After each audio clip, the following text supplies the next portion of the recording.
Yeah, same with Angela. Actually, Angela provides so much DOT as well, just throwing out those love waves. Love waves. You know, you don't notice it right away, but you're whittled down so quickly. Love this pick so far from both teams. Now it's game number 2 between RSG Philippines and Echo. Echo already ahead by a game, and once again, this is an elimination match. If Echo wins this, they will be in match point. Irad playing this Joy. It's up to him to put RSG back in the map. That's his trademark Joy. And again, an excerpt, an anecdote from the regular season. As long as Irad is comfortable, then we can win. That's RSG's game plan here. Echo already up by about 100, 200 gold, and they're trying to make up for it. Quick start here with a double XP lane for Angela, for Aqua.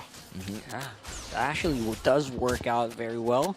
And once more, this is as classic as it gets for Echo here. With the lineup they drafted, going back to their roots, essentially. Something to note, check it out, concussive blast on Carl Teasy's Fredrin. Right? Oh, wow. Right? That is So classic. Quite the choice coming in from Carl Like, Teasy. what day, what month is it? Yep. Feels like a few months ago that they were running this. Which we do see Light being forced of a flicker out of nowhere here. Good effort, good force, what do you call that? Good harass for Echo here, making sure that they can get something out of nothing. And now in the gold lane, we are seeing quite the heavy rotations from both squads, but looks like they're going to try and leave the gold laners alone.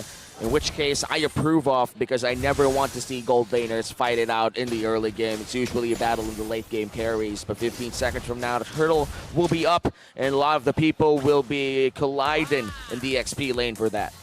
Yep, and you see here, Echo first of the scene. They sent 4 bodies up there, better positioned, better spots to actually take advantage of this first hurdle.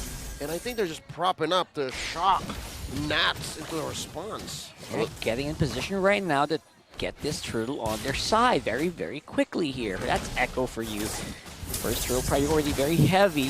Irad.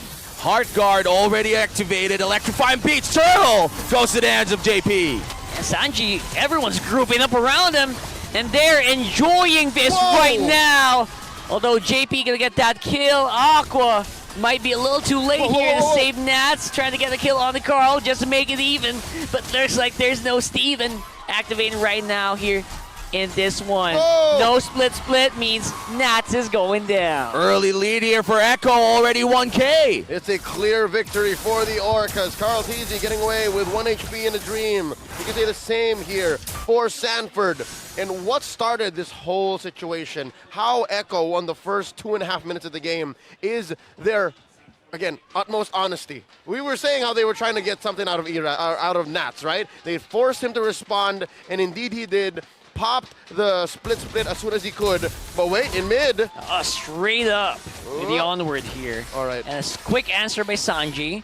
Obviously, they're all A-okay. That's what I'm trying to get to. The fact that Sanji popped the feathered airstrike in the open, and there was no response from RSG. That just means Echo knows what they were getting into, and even if RSG were to find a response, it was too late. And now Irad going to clear up the mid lane. This is the beauty of having a mid lane Angela. A lot of the other people could just take the lane away from her and allow them to scale up even faster. And right now RSG, they also know what they have to do in an early game, especially if they're playing behind a team like Echo. And looking at the build here from FWD Insurance, gotta say the insurance policy coming in for this 1-1 with the steel leg plates as well is quite the build up against AD heavy marksmen such as the Patrix. Yeah, all that damage.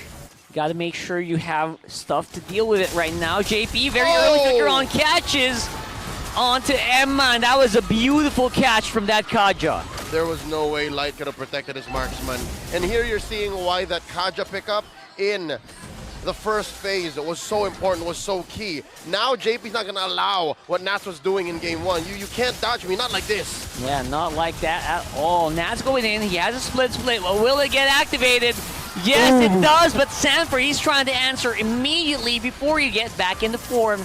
Once more, the secure Lord, sorry, turtle here for Echo. Look at discipline coming in from Echo. They didn't force things when they knew that they had a big objective upcoming. And now they're also taking away the orange buff away from RSG. Looks like Echo is playing a bit more calmly, a bit more towards their win conditions as they approach a 3,000 gold lead. And that gold lead mostly on the cores. Sanji and Benny Cutie. I know I am tilting Rockhart here by a bit, calling Carl TZ a core, but Irad barely gets away. Can't believe you remembered that, No, but yes. I know, because I agree. But I like that you called multiple cores, because yes, a team can have multiple cores, right? It's where the damage comes from. Correctamundo. Course? Yeah. Of course. Echo. So bad. I'm sorry. Oh, Feo.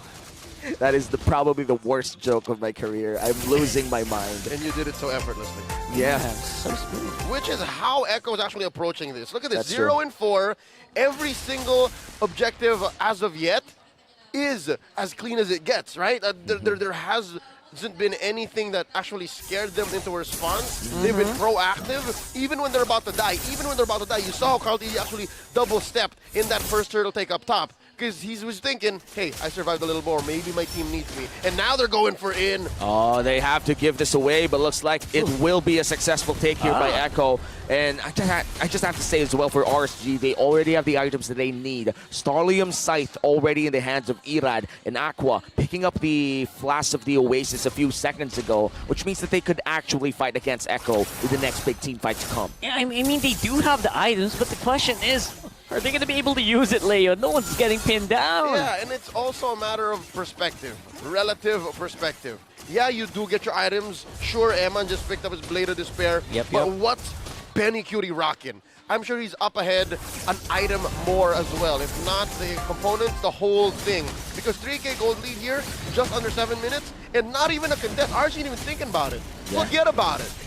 And they really don't want to give Echo anything more than that turtle. Risking a fight might be risking the game if you're RSG. And we were talking about the items earlier. I do feel like in terms of gold, looking at the graph here, it's just a very small lead between Eman and 1-1, which is really good if you're a Raider. Yeah, it's an element. It's one component. But still, hey, if it comes down to it, if you have a better attack speed or maybe 25 more attack than your opponents, you win the 1v1 fights. Yeah, and so far, so good. At least for RSG, they're not being forced into 1v1s by Echo, right? We're just basically just going around the map, trying to, and buddies in pairs, as they do in the arc of the Covenant. I don't know these movies. I have to be honest at this point. I am quite the what do you call that guy? Uncultured? Uncultured guy. Sorry, I don't know that movie. What is that? I'm not a big horror fan. Uncultured guy, that's my favorite TV show. Lois. Oh, that's the one that has Bender in it, right? Yes. Yes. All right. And now bot lane will be the next objective here for Echo. Here we go. They're going to be able to take it down quite quickly. And JP in a very sneaky position. Light! Oh, that was a very, very good engagement here. Oh! But everything was being thrown as well by RSG just to keep Light alive. Man, oh man, JP, he didn't even need to use much movements. Okay, ult for an ult. He did spend his flicker. They use a flicker. So now we're going into a point mid-game where RSG has had it up to here with Echo's tricks. They mad though. They're able to go tit for tat. They're able to say, you know what, we'll spend ult for ults. And what's great about that whole situation is battle spells are also spent up. Look, Benny Cutie actually used the Inspire. Oh yeah. While for RSG, it was just like flicker. Yeah, that's a pretty good trade here for RSG. Still a 4.7k gold lead for Echo. JP with his ultimate still being down. Light being found out. Oh man, this is the power of the Kaja. The Ring of Order is so good. Yeah. So good at spotting out. Slow you down and reveal you as well. Engagement factor just got lowered for RSG, and now it's Echo. It's their time to get some of these kills going, or will it? That's going in there. Lord's very, very low. Sanford diving in onto Eman. It's going to be the flight of the Betty, and they get that Lord. They might also get some kills here if Nats is not careful. Yeah, Nats in trouble here. 5v1 scenario, but here comes Irad. Tries to save his friend, but doesn't really work out for RSG. That's the Lord taken by Echo +2. Gotta say that's frustrating. As a glue, Mucho. when you try to get into that position and you finally get the mount, and you're brought where you have no allies and there's nothing you can do with it, you just kind of just drop off and say, you know what, guys, this is it. There wasn't enough bodies to help out, nowhere to capitalize on, and now Echo are just filling it. They're about to break into the base. Well, they're still looking for an inhibitor turret here. By the way, Benny Cutie already surpassing Weiss. Kills it now, Irad. Dancing it out. Yeah, he was going nowhere with that one. Oh, Sanford though, what is this? This is so curious. Sanford is way up here, already used up the penalty zone. He could go down. Naz is on him. What is this? Oh, he's still alive. Oh, what is this happening? Oh, Emma's gonna fall. What kind of... What? What is... He hasn't died. 3 for none so far. And this might just be endable if you're Echo. You have the minion waves. You have 5 people. The ultimates are up as well. How? Benny, Cutie, and Echo. They could end this all right now in this 3v5. Sanford, the momentum vampire, he's still going. Still going. He's still here. He hasn't returned yet to base. And all of that was behind some swings. Oh, just them? like the Western military officer from the movie Captain America, the First Avenger, 2011. He says, I can do this all day. He's not going home. Oh, now he's finally gone home. All right. Oh, he went home. All right. But he was supposed to die. He was supposed to. How did he survive that long? Let's see. He has radiant armor, blade armor, casual dreadnought armor, dominance ice. Okay, that makes sense. And also, still a very perfect game here coming in from Echo. No kills for RSG. All 3 turtles, all Lord, and only a turret to boot for RSG. This single blemish that they've had throughout this whole 12-minute game. 8K. With an 8K gold lead, that's right. So where does RSG find themselves here? How do they clap back into this? Crawl back, that is. I don't think a clap back can happen, especially since their damage is more DOT. And sustain. All right, so there's one problem. They have to make these fights last long. And they have to make these fights last to the point where Echo have no more resources to spend. But look at how Sanford bought so much time up top. Even that avenue seems to be closed out. For sure, for sure. It's really hard here if you're RSG, considering that the only guy that you could leave to defend against an entire wave of Mega Minions would be the Angela, considering that his ultimate is still very much global here. So Echo, they do have free reign over this Lord. Right, I think I got it. This is one way that RSG can claw back in. Pick off Sanji. Pick off Benny Cutie, one of them, and then we can talk. While they're doing those recalls, yeah? Hopefully not. Our Echo should be as disciplined as they get. Hey man, if you've watched other MPLs, you can never be confident. You can never truly celebrate early. Up until the very last hit. Up until the very last hit, especially if you have some Fredrins in your game or whatever. And your name is Bray. And the defender's named Adamir, you know? Hey, that was a little bit of a wise advice coming in from Rafleisha earlier. Yeah? Never put your phone down. Even if it seems like it's over, never put your phone down until the victory screen or defeat shows.